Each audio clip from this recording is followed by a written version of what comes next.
let's start with you are pioneers. You need to know this because this is the first ever in both Americas Summer Institute on Janusz Korczak.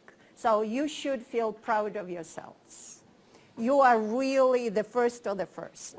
And I'm extremely excited because my introduction to Korczak happened in 1991.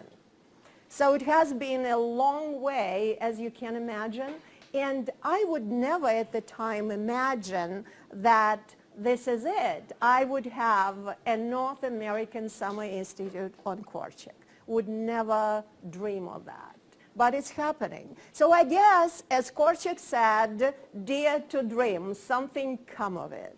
So we dreamed, it happened, and I can only dream for the next step that the word of Korczak would spread all over the world, and every Canadian school will start working, thinking about the legacy of this person, because then the lives of children would become definitely better, as much as the lives of teachers.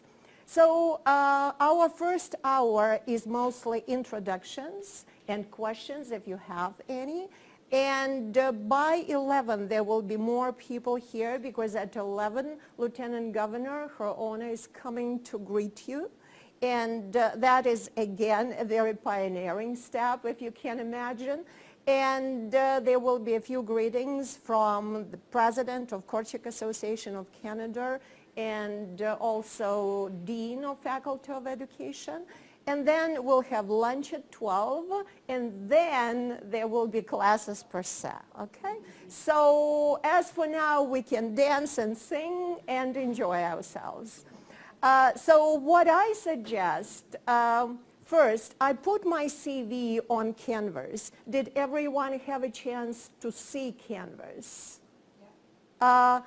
If you didn't, please get on Canvas, because all the materials, syllabus, assignments, per se are there. But everything will be happening here in the class. I'm not going to give you home assignments so much, as I know we're all busy, so we will be enjoying ourselves here in the classroom. Yeah, and but at the end of the day, I have to give everyone points. I will be generous with that, I promise. And at the end, you'll have to have the accumulated 100 points and to have your Summer Institute done. And I hope everyone will be done, unless you want to go on, which I'm happy to do. Anyways, so my name is Tatiana Tsolina-Spady. I'm professor at Seattle Pacific University, and I'm invited to teach here at UBC for the Summer Institute. This is my first teaching experience at UBC.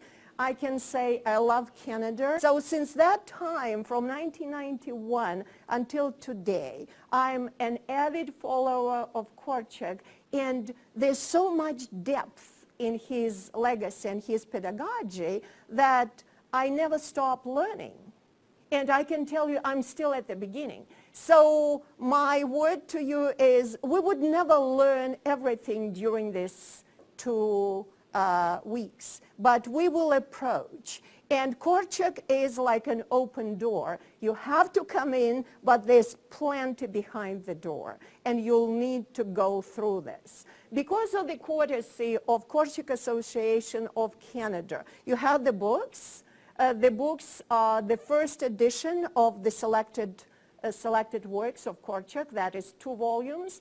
And the other book is King of the Children by Betty Lifton.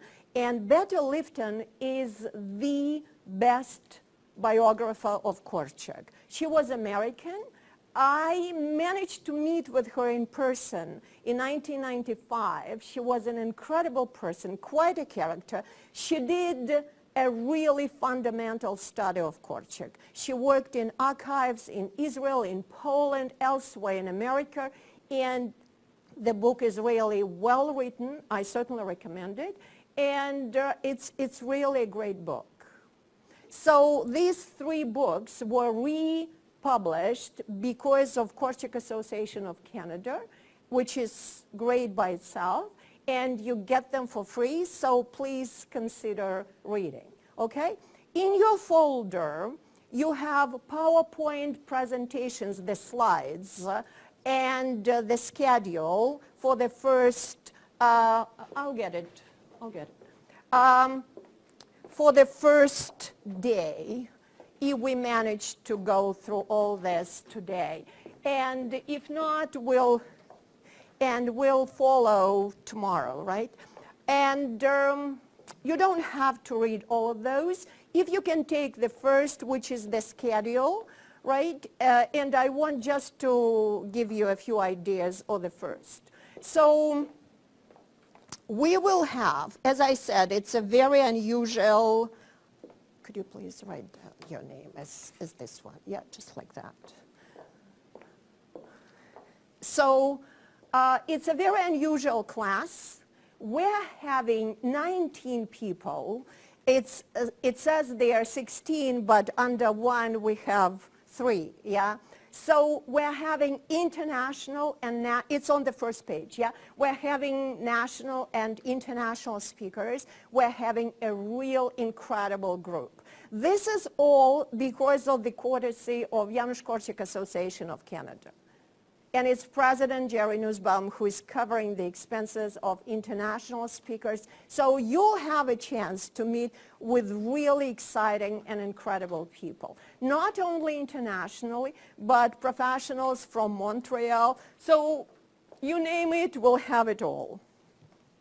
And those who we won't have, we will have recordings. So you will meet either physically or online with real great people. I think you're very fortunate. I wish I could at the time.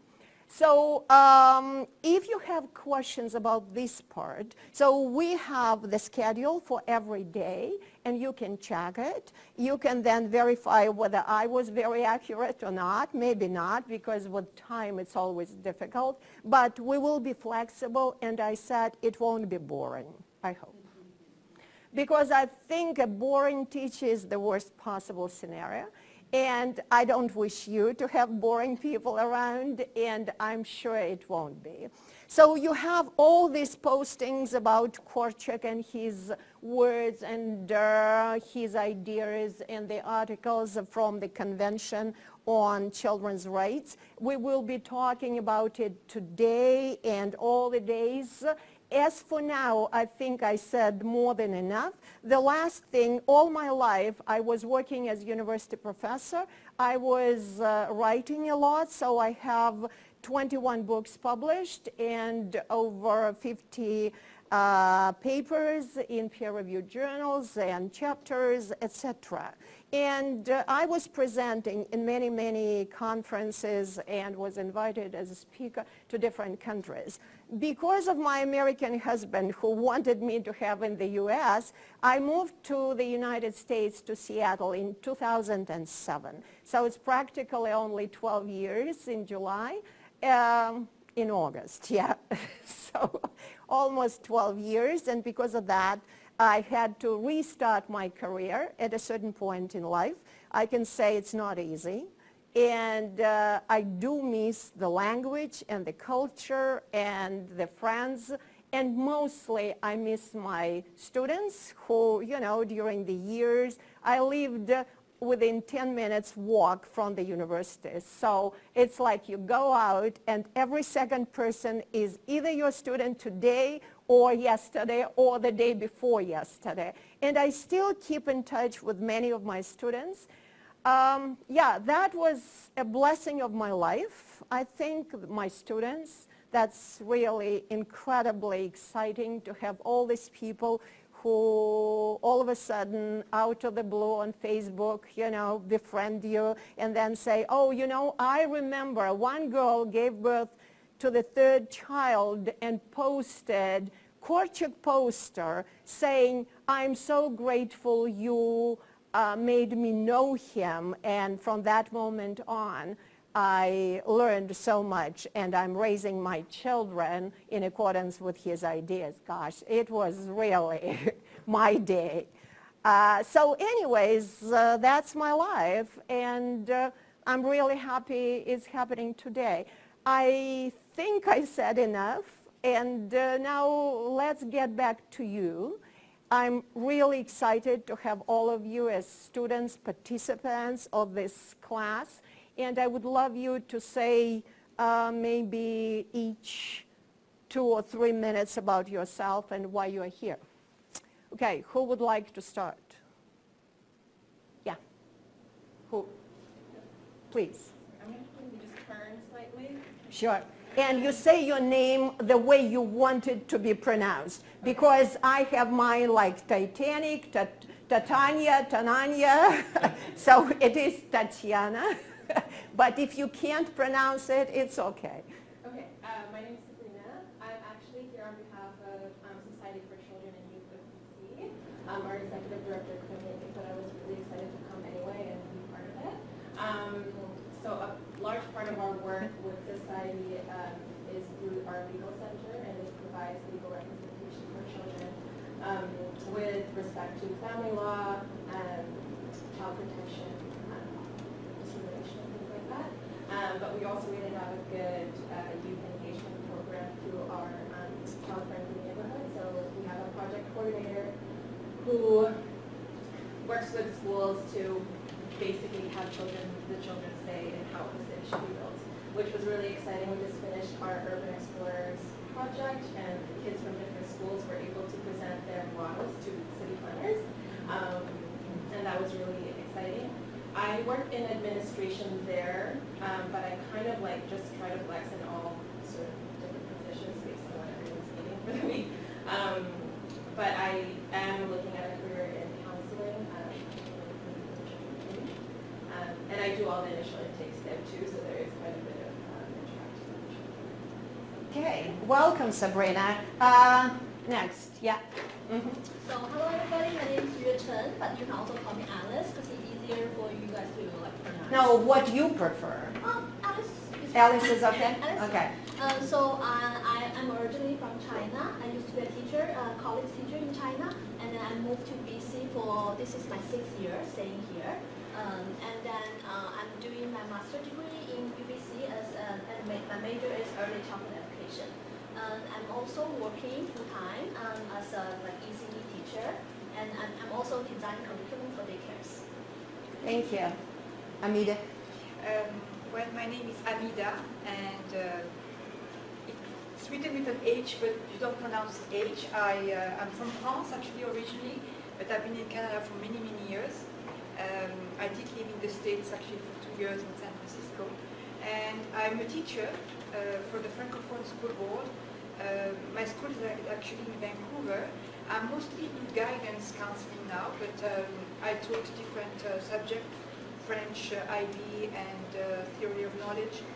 I'm also a trained theater teacher, and I studied in Montreal for that. And during my master's studies, I worked on directing the child actor, and I'm very, very long believer that children are the apple of the eyes, and I'm a lifelong learner, and I would like to do more for children, even though like I work in a secondary school, but still they are still children, and I hope to learn a lot that I can take back with me for next school.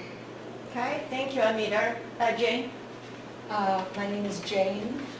Well, Tell them, yeah, tell them. Tell them. the main reason that I'm here is because my grandparents were friends and colleagues of Janusz Korczak. So I was raised hearing his stories and hearing about him. My mother and her sisters, well, they didn't grow up in the orphanage, but whenever it came to celebrating Jewish holidays or anything like that, they did all that in the orphanage.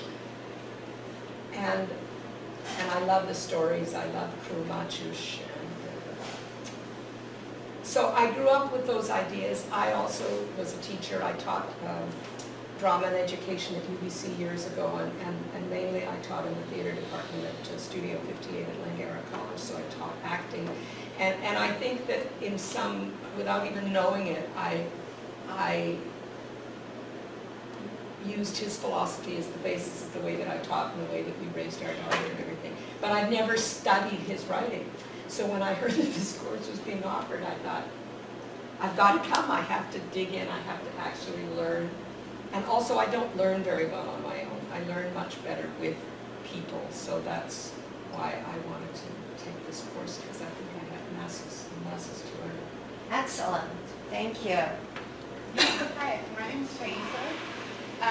I first heard of Janusz Korczak in my old work. I used to work for the representatives for children in Youth BC, but at my current work I work at RayCan, and I coordinate a program for Indigenous youth and young adults as a way to get them into like employment positions in the city in different community centers, and they do a lot of work around inclusiveness and decreasing barriers for other Indigenous populations within the neighborhoods. And yes, our work was very nice to sponsor, like sending a group of us to come because we all really want to learn more. And Great. Thank you.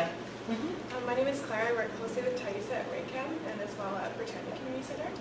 And I'm the project coordinator of a project around youth and getting them engaged in policy and identifying the social barriers they face in their neighborhood level and then coming up with solutions, and that's called Youth Voices for Reconciliation. And I just finished my degree in May here at UBC doing psychology and First Nations Indigenous Studies with a specialization of developmental psych. So I'm really excited to learn as well. Thank you, Claire. I'm Robin Armstrong. I'm manager of Advocacy with the Representative for Children and Youth. I think I've been immersed in children's rights since I was a child. Went to a rights-based school, so just naturally gravitated towards this. I did grow up and still live on the unceded territory of Squamish Nation. But I have lived in many different places across this country.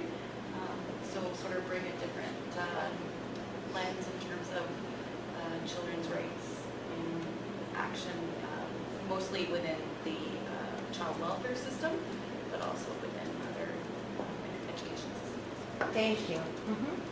Yeah. I'm Alicia. I'm a doctoral student here at UBC. I'm sorry, what is your name, please? Alicia. Alicia. And I'm going to be working actually with RayCan and Richard looking at the circle of the child. So eventually researching how that's evolved. Excellent. Alicia, if you can write down your name and put it in front of you. Yeah. Hi, my name is Siegfried, and my name is Siegfried. I'm a high school teacher, currently also a part-time master's student in here. I'm here because my supervisor really hyped it up, and That is Kim, yeah? Kim? yes, Yeah. Shona Reichel, that's Yeah. right. And she really hyped it up, and I got interested, and so I Okay, thank you. Yeah. Yeah, so my name is Judith. My background is with computer science and business consulting. Now retired. The last few years I've been interested researching Holocaust, anti-Semitism, and children in Holocaust. And I myself is second generation of Holocaust survivor. So this is very close interest to me. Thank you. Jackie? Yes. I'm Jacqueline, or Jackie. I'm actually one of Kim's students too. Yeah. Nice to meet you. I'm doing my PhD in Human Development and Human Culture. I was introduced to the work of Korczak through the democratic schooling movement, especially ASBL and Summerhill, when I was a teenager, and felt very much that my rights were not being respected, looking for places where they might happen. And I was a classroom teacher. Now I'm a children's yoga teacher, which I just really use as a vehicle for promoting empowerment to kids to learn about themselves and to speak up for themselves as well. So I'm very excited to be here. Thank you, Jacqueline. Hello. Hi, my name is Hillel Goldman. I'm wearing a few hats sitting here. I'm a retired UBC professor. I taught early childhood education here at UBC for 35 years. And I'm also a board member of the Janusz Korczak Association in Canada. And so this past year, I've been kind of a liaison between UBC folks and the Janusz Korczak Association folks. Two personal notes I have to point out is that my father, who was born in Poland, and my father, who was a lifelong educator, raised me on stories of Janusz Korczak. And so it was a real honor to my father to work on this course. Also, in this last year, my first year of retirement, I became a grandfather for the first time. I have two beautiful grandchildren. And that puts a whole new perspective on life. And I'm really concerned about the world that they're growing up in. Their rights, their learning, their freedom. And so the world needs more Korczak for the benefit of my grandchildren and all the grandchildren who come into the world. Preemptive apology, I can't be here every day. Although I'm retired, I'm busier than when I was teaching UBC, I don't know why. But I have a lot of projects on the go and a lot of commitment, so I'll be here when I can. I'm not going to drop in and out during the day, but if I'm here for the morning, that would be great. If I'm here for the afternoon. I always love hearing Tatiana teach. I always come out of the room smarter, more interested, more passionate. So I appreciate your Thank you. courtesy in letting me come. And please don't take offense if I'm here one day and not another day. But I really look forward, and I think this is an amazing collection of people. And I think it really shows the incredible reach and import of Janusz Korczak's work. So thank you very much for letting me be here. Of course. Hillel, H-I-L-L-E-L. Yeah, Hillel, maybe if you can write down your name. Yeah. Yeah. Oh, okay. Thank you. And also, what Hillel did not say, last year in August, I organized the first Korczak conference in North America. It was in Seattle at Seattle Pacific University, and we had 24 countries from different Korczakian movements and associations all over the world. We literally had every continent represented. Even Australia, I'm saying even meaning so far away, they came. And we had Africa and Asia and Europe, a lot of people. So it was really a very representative group, very diverse. And Hillel was part of it from start to finish. And I think that was kind of a first impulse, if you wish, for Korczak movement to start flourishing on our continent. Yeah, please. Hi, my name is Clea Bland. I'm a nurse practitioner, a family nurse practitioner for the Richer Initiative. Richer stands for Responsive Intersectoral Child Community Health Education and Research. We're an outreach social pediatrics program in the downtown east side of Vancouver. And what we do is we bring access to disadvantaged, marginalized children and families in the downtown east side in a place-based model. So we go into the schools, daycares, community centers, where families feel comfortable, where they have trusted relationships in order to create access to healthcare services. We're connected to specialist pediatric practitioners as well through BC Children's Hospital. And so, yeah, that's what we do. And we have a place-based clinic also located in a social housing complex in the downtown east side where we can provide primary care services. And then I'm also involved in the Circle of the Child project, which is a collaborative project located in the downtown east side community where we work. And this is a project that puts child rights right at the center and tries to mobilize supports and resources in order to support children to express their gifts and have their needs met. Yeah, and we had the presentation from Judith Linham, who is Professor Emeritus here at UBC, at our conference, at our Korczak conference, and she is one of the initiators of Richer. And Richer is not rich. It's not about being rich. It's about emotionally and physically better equipped for children. And I'm very glad you're here. And this other project, Circle of the Child, we will have on Friday, we will have Ellen Trudell, who is one of the founders of this project. So you will hear more about it. Please, Gwen. My name is Gwen McIntosh. I'm also a nurse practitioner with the Lutheran Mission. I am one of many rotating individuals who will be sharing the seat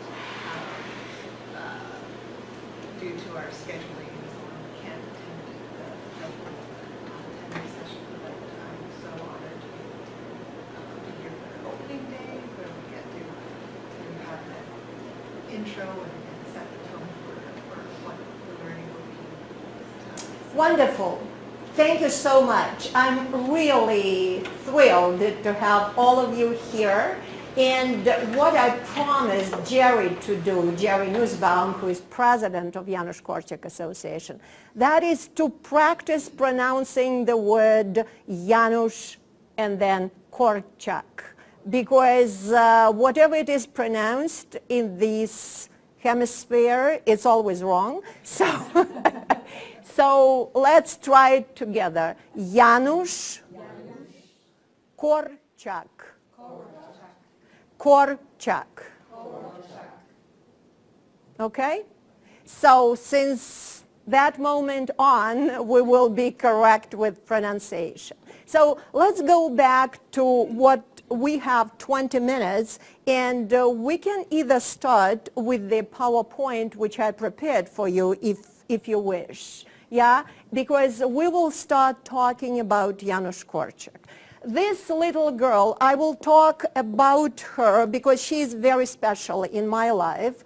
I will talk about her a little later today, and I'll go on and start with Janusz Korczak himself, okay? And then I promise I will talk about this girl as well. So my question to me and my question to all of us is, why Korczak? Why do we need him today?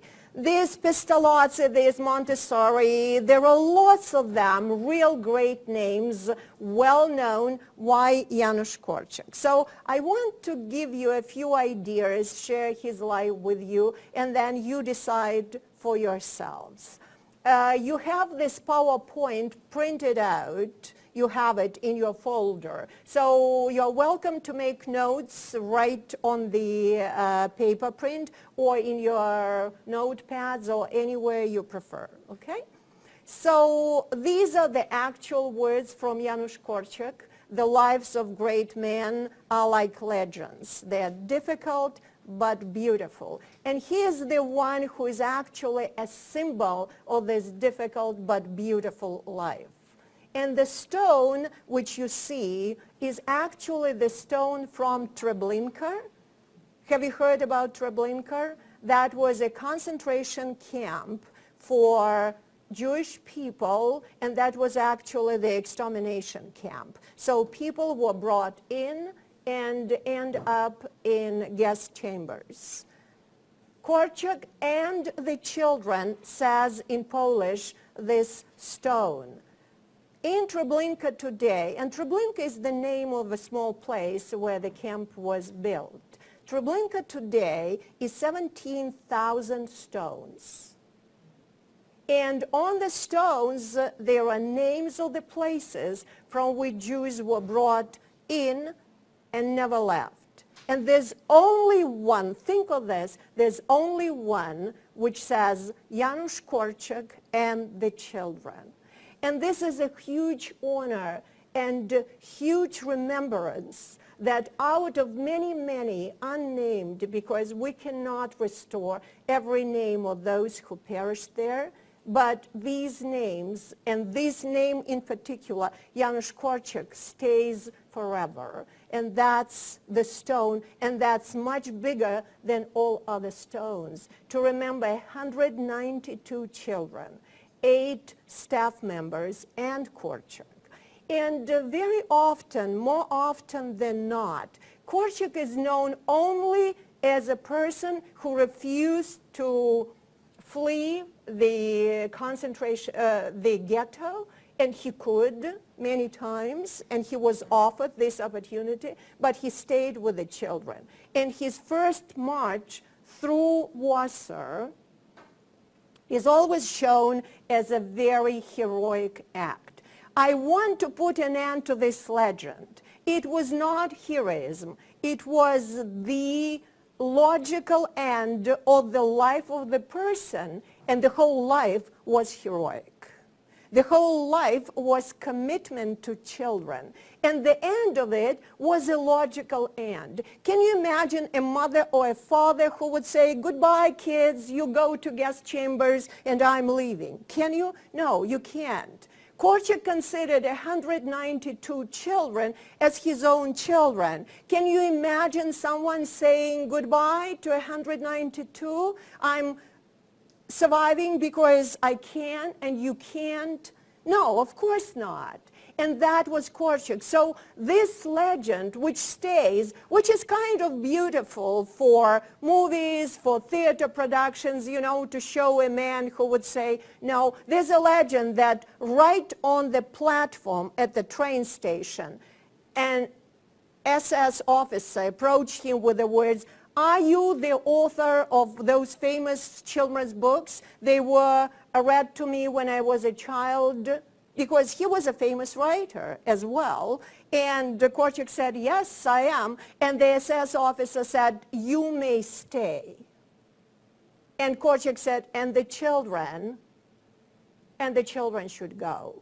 This is a legend, I believe. I don't think any SS officer would approach a Jew with the words like this, but whatever it was, you can't imagine Korczak saying anything but going together with the children. There's another legend that they were marching joyfully towards the train station. The children dressed in beautiful clothes with the green flag with the clover leaf, because it was their flag of hope, and the green color is the color of hope, and the clover leaf on it. This is also a legend because Korczak was sick. He could hardly walk, and for him marching is a huge overestimation of how he was walking. But he was walking in front of the long, long procession of children. And on both sides of Warsaw, and that's a long walk, it's a few kilometers, people were standing on both sides. And some were terrified and crying. Some were not that sad, because not everyone was happy that the Jews were living in Warsaw. Some were actually happy that they were going where they were going. Who knows? But that was not a really happy or sad procession. And children thought they were going to the countryside. They were all dressed in their best clothes. They were with their toys, and they didn't realize what would happen next. We don't actually know what happens next, because it usually was very fast, like in guest chambers, and that was it.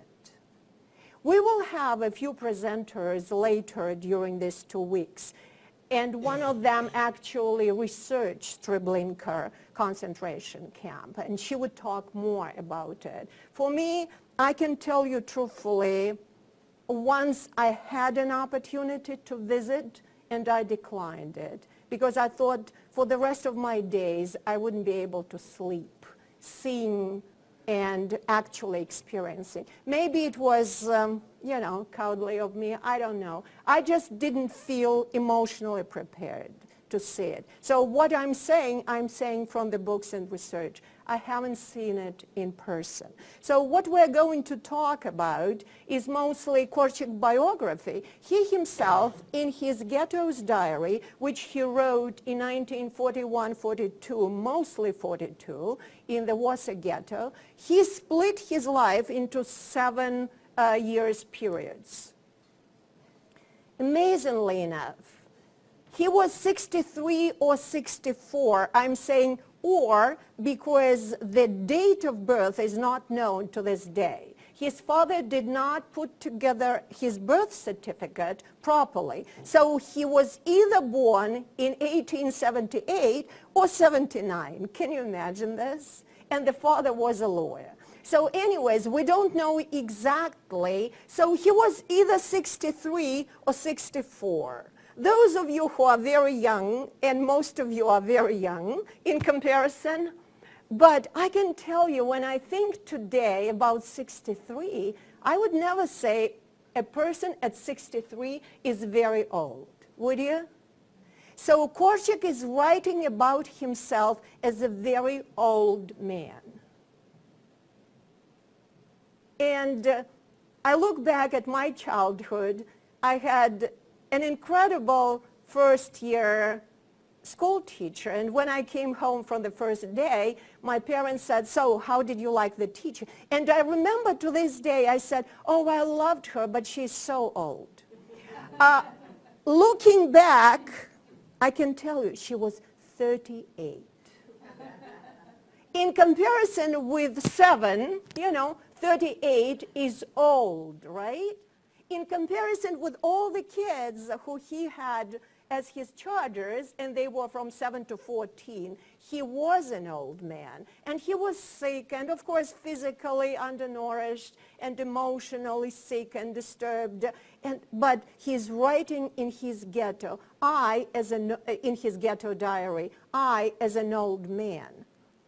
So just think about it in perspective. From our today's point of view, he was not old at all. We have people living to 100 and more, and they feel they're not old, right?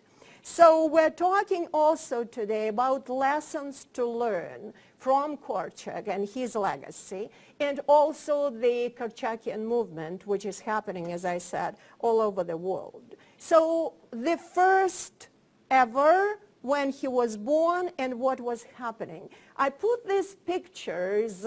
The letter next to the year is written in Polish. It's Rik or Rok.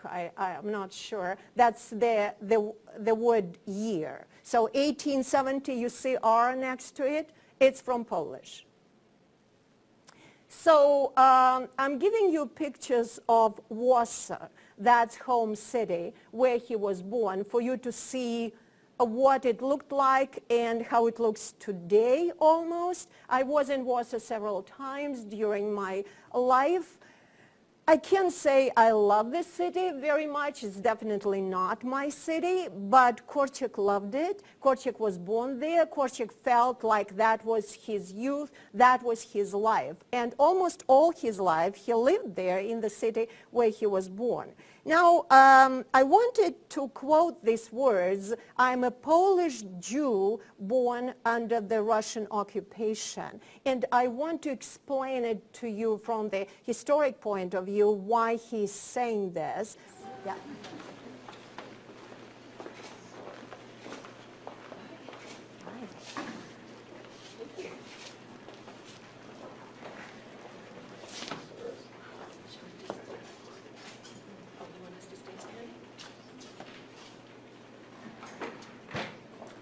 So let me start with acknowledging that we are gathered today on the traditional, ancestral, and unceded territory of the Musqueam people. Thank you. Be seated, please.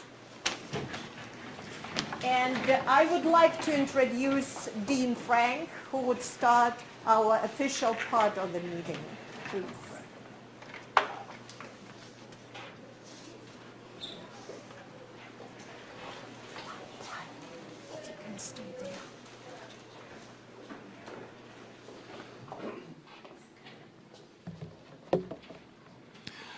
Good morning, everyone. Thank you all for being here. As Dean of the Faculty of Education here at the University of British Columbia, I am delighted to welcome the Honorable Janet Austin, Lieutenant Governor of British Columbia. I'll say a few more words following her honors talk. So.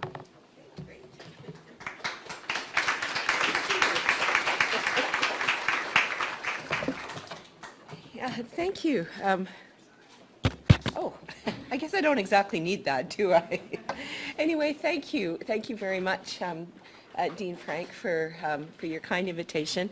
I too would like to acknowledge the Coast Salish peoples, particularly the Musqueam Nation, upon whose traditional territory we gather today. And knowing as I do the importance of the relationship between the Crown and Indigenous peoples, I'll share with you that I've been making an effort to learn a little bit of Sinchothan, which is one of the traditional languages in the territory in the Greater Victoria area where Government House is located. And so I will say, Aitsquaichel Stelata Aikwanas Kwananga Hela, which if you know the language, you know my pronunciation is terrible. But what I'm attempting to say is, good day, dear friends. It's wonderful to be among you today, and I mean that most sincerely. I will note as well that I have been inspired by the many Indigenous peoples working hard to provide economic opportunities for their people, to be good stewards of our lands and waters, and to ensure the revitalization of their language and culture. And so I've actually selected reconciliation as one of the key themes of my mandate as Lieutenant Governor. I also want to express my thanks to Inspector Bob Yasui, who is currently with the U.S. Secret Service, but he used to be with the Vancouver Police Department. And Bob is my honorary aide-de-camp today. It's always a pleasure to work with him, even if people sometimes think that he's the Lieutenant Governor. That's kind of my opening line.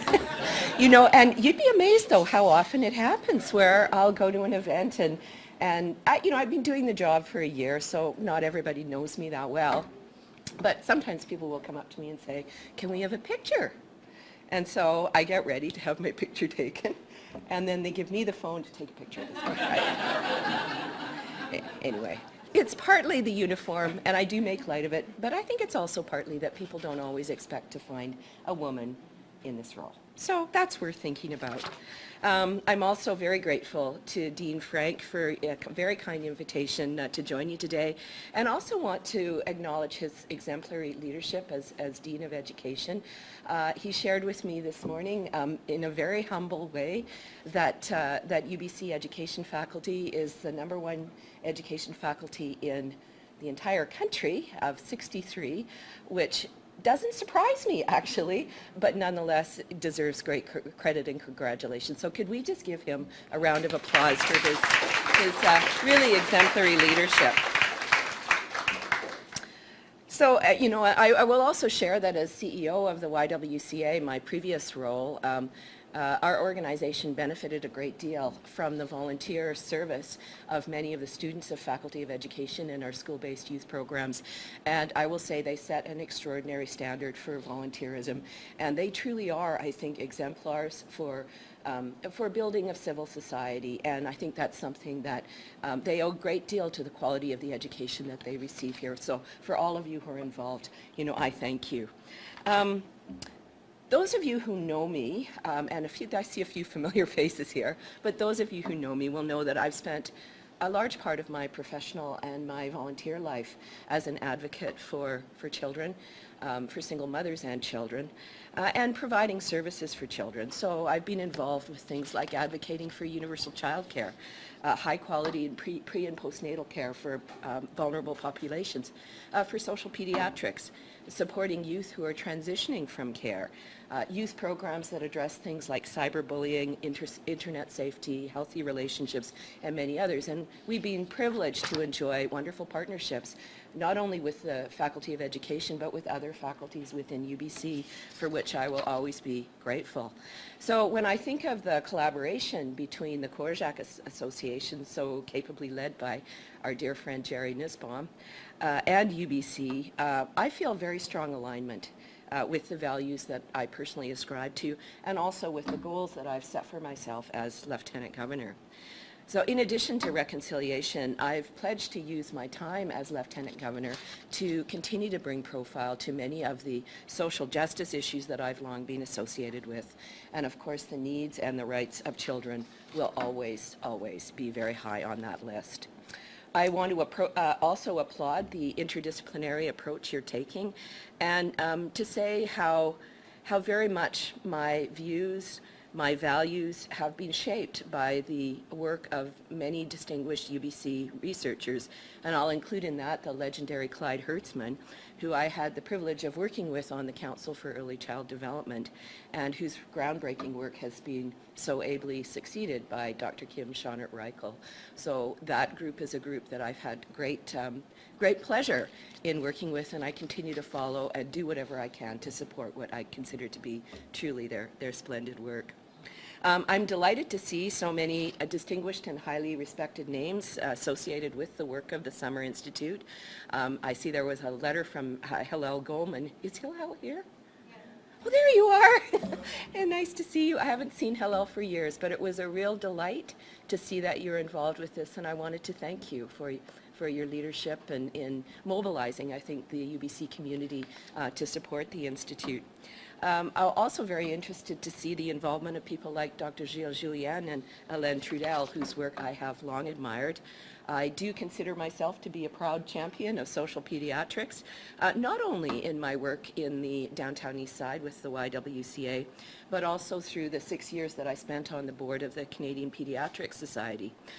So I was absolutely delighted during my last year on the board of the CPS that we put together what I thought was a really excellent strategic plan, which included 5 key themes, 4 of which are all about the social determinants, and one of which is explicitly a focus on social pediatrics. And I was pleased to work with Dr. Chris Locke as well to support the formation of a social pediatric interest group within the structure of the CPS, which has now become a full section. So I think examples like that they're so important. And they're very hopeful because I think what they do is they provide a systemic model, which is about embedding a culture.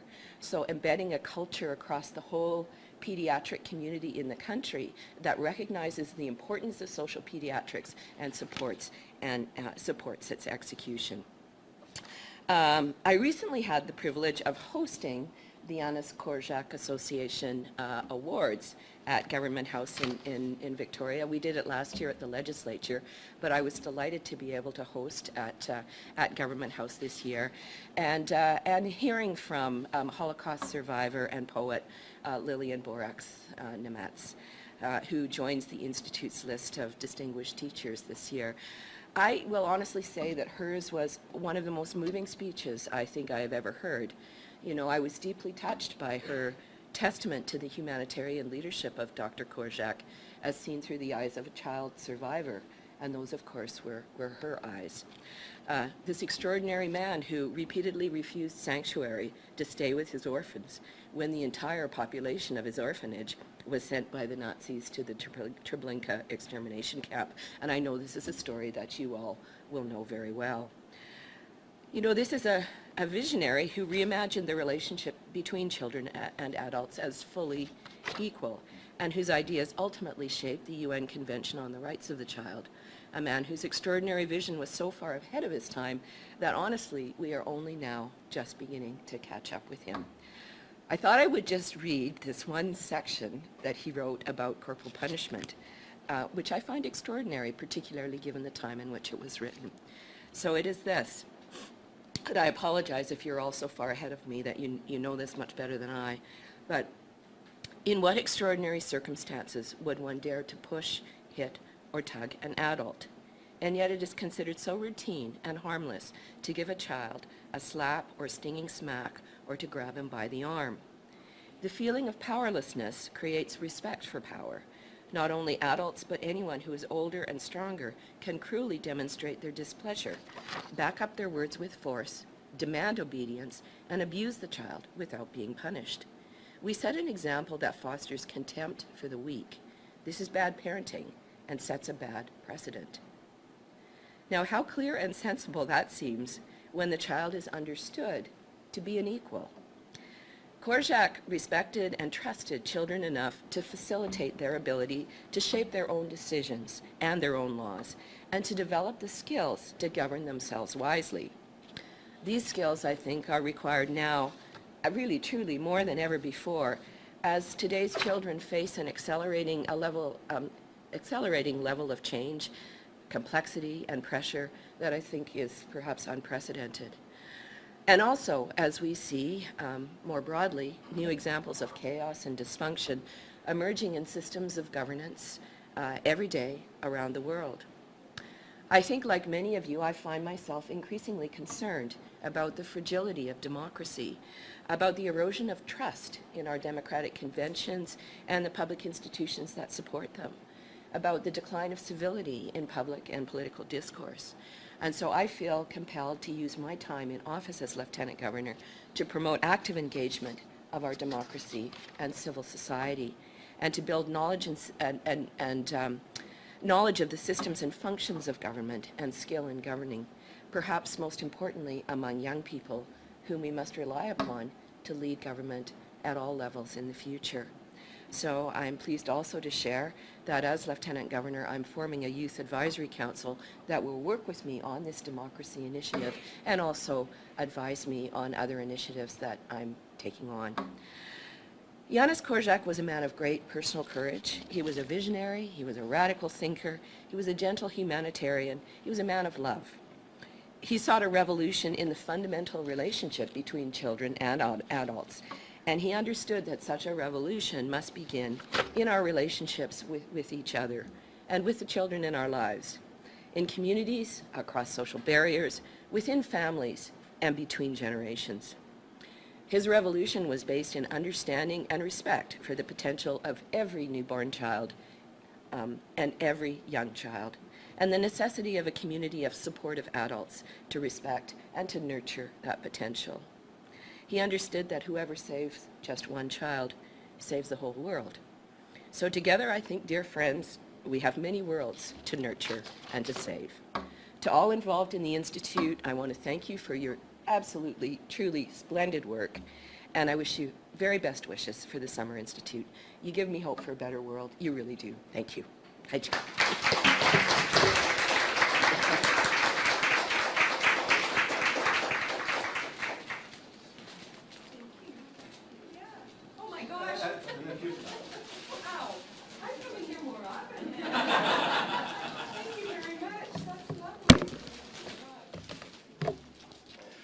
So I'd ask you to please join me in thanking Her Honor very much.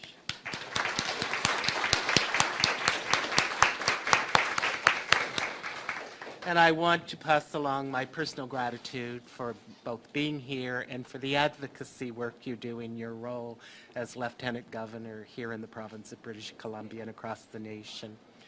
I do think I need to share one more tidbit. It's probably important that Lieutenant Governors know these kinds of facts about our faculty. Her Honor was mentioning that this was in the Canadian context, in the global context, and I say it this way to make my point about the movement, that when I arrived 8 years ago, and I say this is not about me, it's about creating space for academics and colleagues to do good work. We were 37th in the globe. The next year we moved to 26th in the globe. The next year we moved to 18th in the globe. I said, okay, Mr. Dean, you can take your foot off the pedal. We're in the top 20 faculties of education in the world. The next year we moved to 9th, tying with Columbia Teachers College. So I share that with you not to be boastful, but to say that we have a wonderful group of academics doing work like the work we're doing here at the Institute in a wide range of activities. I also want to recognize our relationship with the Korczak Foundation. We also have an annual Dean's Lecture Series, which Jerry and I particularly work on. And this fall we have Murray Sinclair coming to give the annual lecture. You would know that he chaired the Truth and Reconciliation Commission, and we're just absolutely delighted that he's joining us in the fall for the Dean's Distinguished Lecture. So thank you very much to the Korczak Foundation and to Jerry for the joint efforts we do together.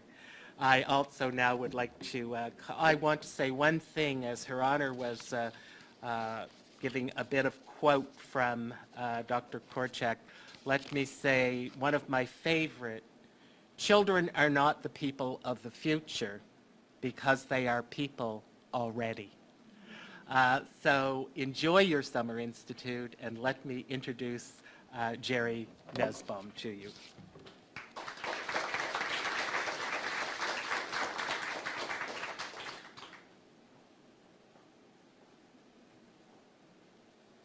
Good morning.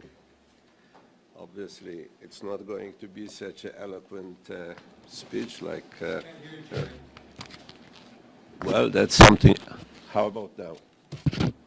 I think microphones do not work really properly, but we'll try to manage without it.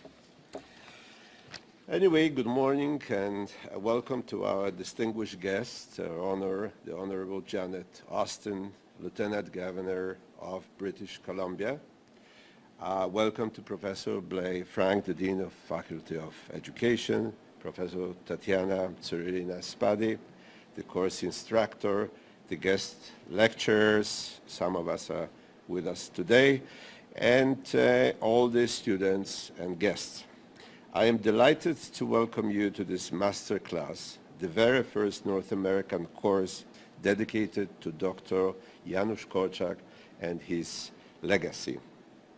On behalf of the Janusz Korczak Association of Canada, I would like to thank their honor for her encouragement and for being our honorary patron.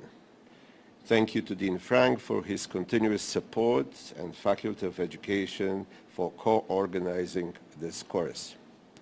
I would like to acknowledge the long-standing support and cooperation by the BC Representative for Children and Youth and the Social Pediatrics Group and the Society for Children and Youth of BC.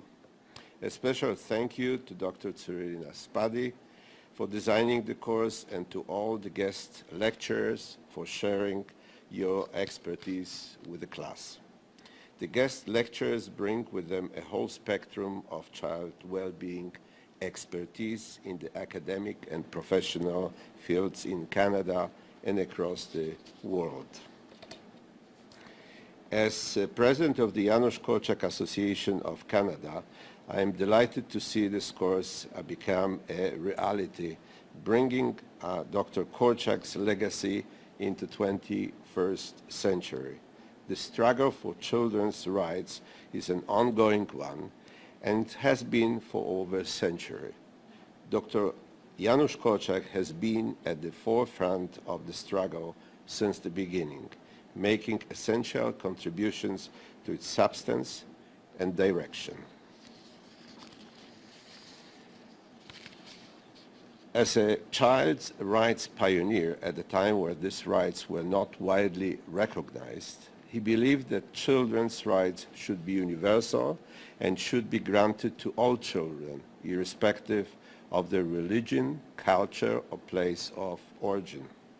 He believed that children brought up in a healthy and happy environment become happy, productive, and creative adults.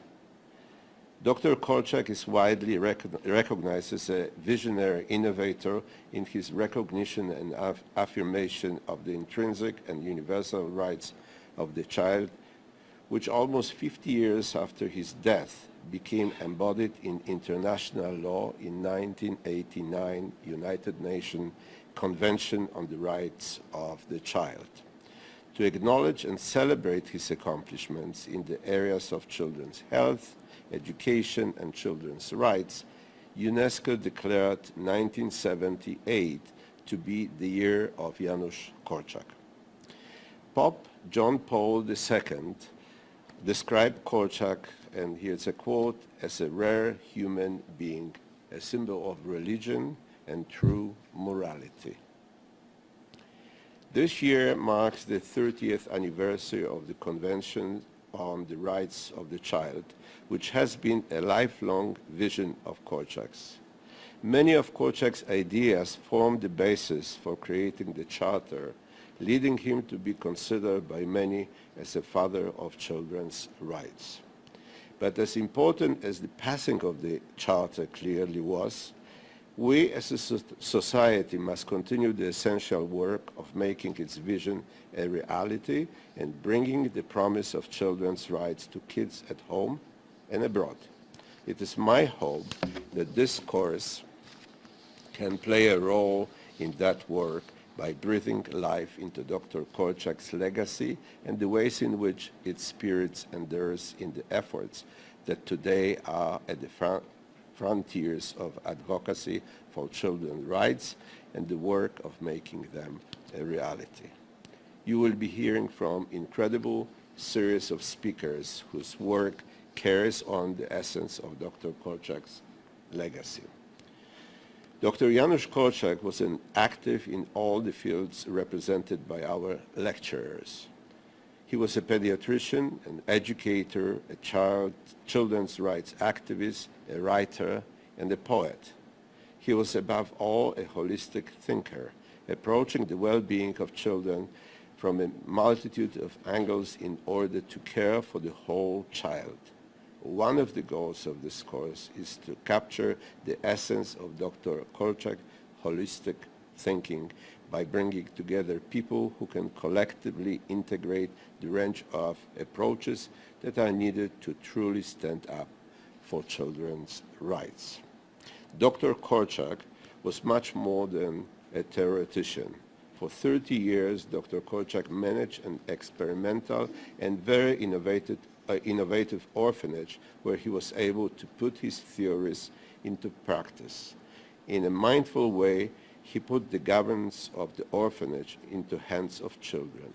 He found a balance between caring for and protecting children and encouraging their participation. He did it by focusing on a dialogue with children that listened to their voices and took their opinions seriously. He looked for ways to help children express their views, to be involved in decision-making in the orphanage, and to be active members in their society to the greatest possible extent.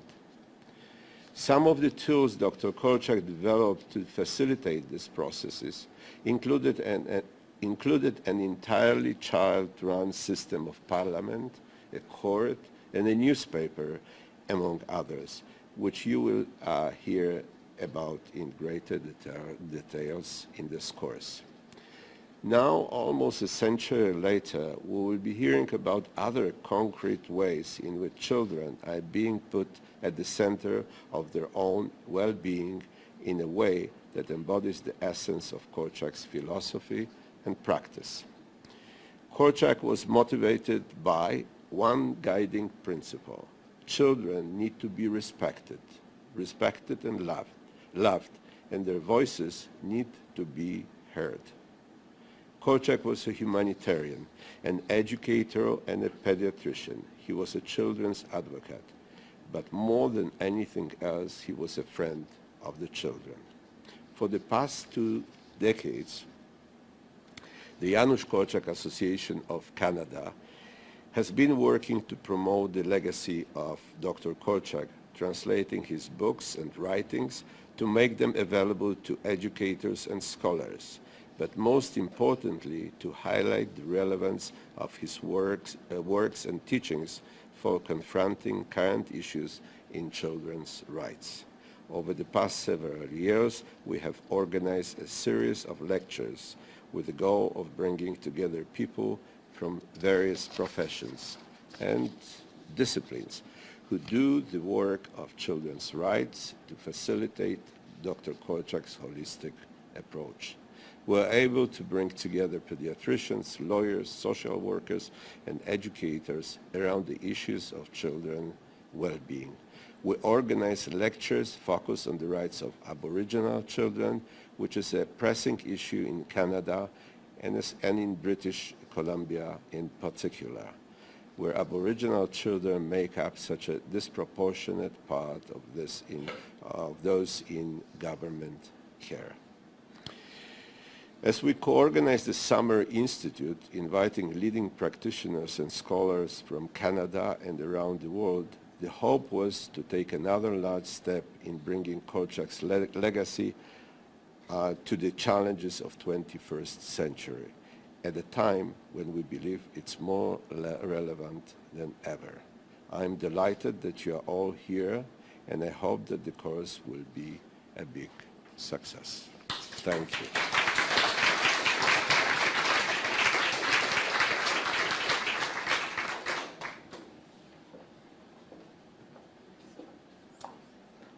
Thank you so much, Your Honor, distinguished guests. You wanted to say something, Your Honor? Yeah, go, please. Sorry, Yeah, I no, didn't mean please, to, please. Just sort of interrupt No, no. the proceedings, but I just realized I kind of went on script in my notes and I forgot to say something that I think is actually really important. And that's that the 2018 recipient of the Janusz Korczak Medal is here with us. The fantastic Dr. Law.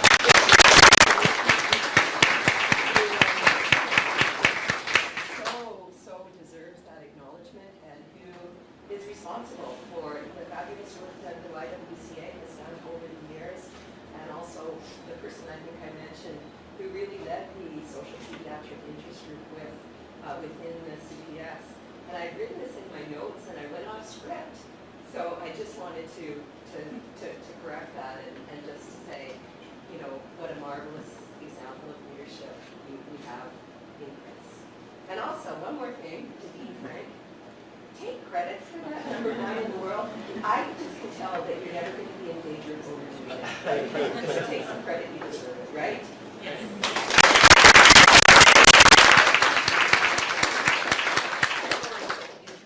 No, absolutely okay. Your Honor, distinguished guests, all the participants, I'm honored and humbled to be here, to be able to greet you and to say, going off the script, that I was at that ceremony when Chris received her award, and I can say the same exactly what Your Honor said. Chris definitely deserves it, and that's one of the reasons she's one of the presenters at our class, at our summer institute, and Chris will be working with us. As usually, it doesn't work, the PowerPoint, yeah?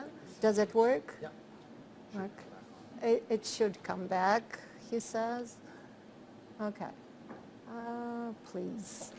Okay, so I will start. Let's go back. Sorry about that, technology. Yeah, I will go back to what we started with. And I want to say it's happening first time in both Americas, and it's happening in British Columbia. Are you surprised? I'm not. British Columbia as a province has been a pioneer in many innovations, and this is one of them, and I'm happy to acknowledge and celebrate this together with British Columbia, although I'm the southern neighbor. I'm from Seattle, Washington. It's happening at Faculty of Education. Are you surprised? You heard today enough about Dean Frank and how much he's been a pioneer in many innovations. I would like to add Dean Frank has been an advocate of social justice and equity for over 40 years, and that is really my delight and my honor to be invited as a speaker and as an instructor of the Summer Institute. It's happening because of the collaboration of these two gentlemen. Jerry Nussbaum has been so enthusiastic and passionate about having the Summer Institute. We actually studied these talks in 2016, believe it or not, and it's happening 3 years later. If not for his commitment, his push, his enthusiasm, his generosity, it would have never been happening today. So I'm really grateful to two of these people and to British Columbia for hosting us. We never spoke before with Your Honor, but we're both in blue. That means something, right? So, which means we're tuned to the same. So I guess I did the right choice today, thinking.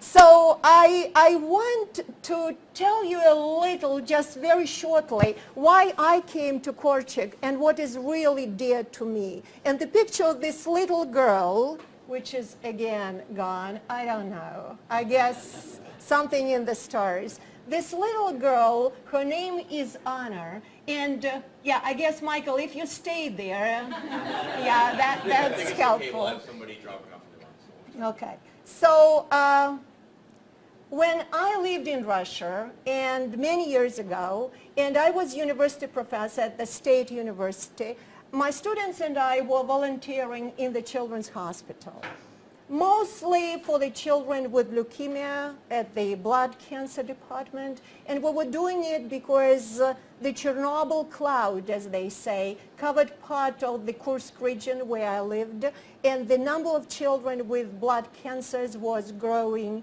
exponential. So we had all those kids coming to the hospital. The hospital was prepared to treat them medically, but emotionally they were not prepared for that. So the students, teachers to be, were there to bring joy, to bring laughter, to bring music, to bring dancing to the kids, some of whom never left the hospital. There was only one way in, and there was the other way out to the cemetery. And we had to work with those kids, and we tried to make their lives a little better, a little happier during those short periods they were given to. And as Korczak wrote, not every child is given an opportunity to have a long life. I learned it hard time watching, observing those kids. Among them, many of whom I remember, there was that little girl, Anna. When she was admitted to the hospital, she was under 5, an incredible beauty, as you see, with hazel eyes, curly hair, really wonderful kid, diagnosed with leukemia. She never made it out. She spent 9 months there, and the last procession I was following was the procession to the cemetery. It was long, sad, and difficult. But in 9 months, which Anna was there, she never lost her perseverance. She taught us adults such incredible life lessons that I would remember always. And I want to share one of them with you. When Anna was the way she became, you see the arrow, that's how she looked after chemotherapy. That little girl sitting there, you see her, right in front of the music teacher who we brought. So that little girl, bald-headed, nothing in comparison with what she was before. And quite often I would bring groups of Western educators, teachers, to meet with the kids when they were visiting my home city. One of the groups from upstate New York, with teachers in the group, after the show, after the performance, they gave small gifts. And I noticed from the distance, I noticed one teacher approaching Anna with a small gift. Unfortunately, I was much farther away, and I was unable to stop the woman. The gift she had for a girl after chemotherapy was an elastic rubber band for the hair. So I was absolutely, not to say disappointed, I was beyond myself with anger. But there was no way to stop the woman. So she gave that gift to the girl, she laughed, and I rushed to Anna with my apologies, and she saw my face while I was approaching her, and she immediately said, no, it's okay. Don't worry, I'll use it as a bracelet. Just think of the wisdom of the little kid, age 5, who would recognize that the adult was crazy or stupid or both, and would immediately decide what to do and how. And then Anna said, could you bend to me? And she was literally shrieking by the day, and she was limping. And I bent to her, and she said, whispering in my ear, she said, Tatiana, that's okay, but I think the lady is stupid. Don't you think? And I made a pause, you know. And then she hugged me and she said, I love you, Tatiana. And you know, the touch of those arms And 2 weeks later, I was in that procession to the cemetery. Anna taught me an incredible lesson, which I never get tired of sharing. Children are many times, more often than not, wiser than us and more generous in their emotions, in their ability to accept even stupidity and trying to find excuses. That's why we need Korczak. Because I'm a linguist by my first degree, I want to share this one from Korczak, which I especially like. And if you think about this, you would find it really fascinating. He's talking about children as foreigners in our adult world. As foreigners who don't know the language well, who don't know the customs and laws well, and all the foreigner needs is a polite guide to explain. And if we really think of us, teachers, social pediatricians, lawyers, child advocates, if we think about us as such, as those people who actually translate their world to the children, we would really start respecting them and their ignorance, because this is the only field where they're more ignorant than us. In all other fields, they could definitely be better. And, you know, watching TV, learning more and more about child agency today, we see so many children and teenagers who actually go forward with the ideas of climate change and the necessity to protect the earth. They go forward with the necessity to stop guns shooting in American schools and elsewhere. Children are upfront talking about women's and girls' education. Children go in front of us, adults. So my idea for this institute is for all of us to learn, if we manage to finally start cooperating with children who are in the first rows, if us child advocates become as good, as powerful as child agents, then the world will be a better place, and there's then hope that there's future for all of us and for our children. I thank you again for being here, for allowing us to have this institute, and I can only hope that Korczak's legacy will live forever. And I'm really, really grateful again that it's happening in British Columbia, that it's happening at Faculty of Education, it's happening with the help of Korczak Association of Canada. I'm thinking maybe I should move here. Who knows? Thank you so much.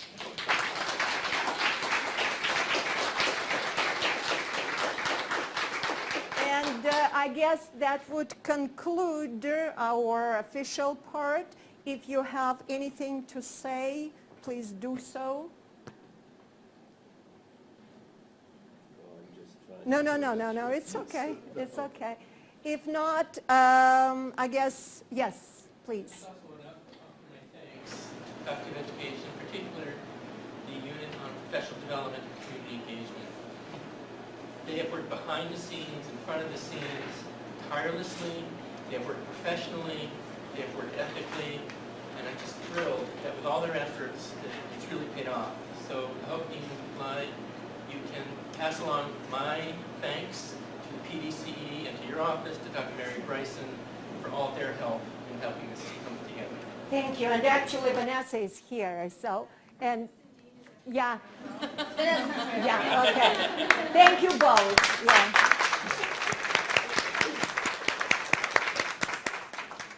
And I also want to acknowledge Mr. Timothy McGear, principal of the U Hill Secondary School. Timothy, yeah. That's one of the rare occasions when, and Elizabeth here, the counselor from the school as well. And that's one of rare occasions when during the Summer Institute we will have actually high school students who would be participating in the Human Rights Library workshop, which will be presented by Jonathan Levy from Paris. Yeah, so great people, and of course at the end I want to acknowledge again the participants of the Summer Institutes. You should celebrate yourselves because you are pioneers as well.